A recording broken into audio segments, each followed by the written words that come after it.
যা সালা ক্যাটারিং এর ছেলে, তোদের আবার সম্মান। হ্যাঁ, আপনার বাড়ির কোনো বড় অনুষ্ঠান সম্পূর্ণ করতে ওরা হয়তো আপনার বাড়িতে কোনো না কোনো সময় গেছে। হ্যাঁ, ঠিকই ধরেছেন, ওদেরকেই ভদ্র সমাজ বলে ক্যাটারিং এর ছেলে। ওরা আসে সামান্য কিছু টাকার জন্য, তাই বলে ওদের কখনো গরিব বা কখনো বেকার বা কখনো নিচু জাতের ছেলে বলে অপমানটা করবেন না। এই ভদ্র সমাজের চোখের ভাষায় হয়তো সব থেকে নিচু কাজের মধ্যে একটা কাজ ওরা করে ঠিকই।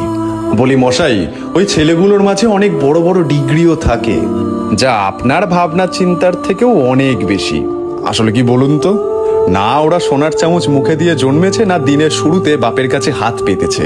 নিজের চোখে হাজারো স্বপ্ন নিয়ে রাতের পর রাত পরিশ্রম করেছে নিজের জীবনে প্রতিষ্ঠিত হবে বলে। তাই সততা এবং নিষ্ঠার সমন্বয়ে যে শিরদাঁড়া দিয়ে কাজ করা হয়, সেই কাজ কোনোদিনও ছোট হয় না। আর ভুলে যাবেন না, ওই ছেলেগুলো এক একটা ঘরের স্তম্ভ, যারা নিজেদের স্বপ্ন পূরণ করতে দিনরাতের অঙ্ক কষতে আজ ভুলেছে।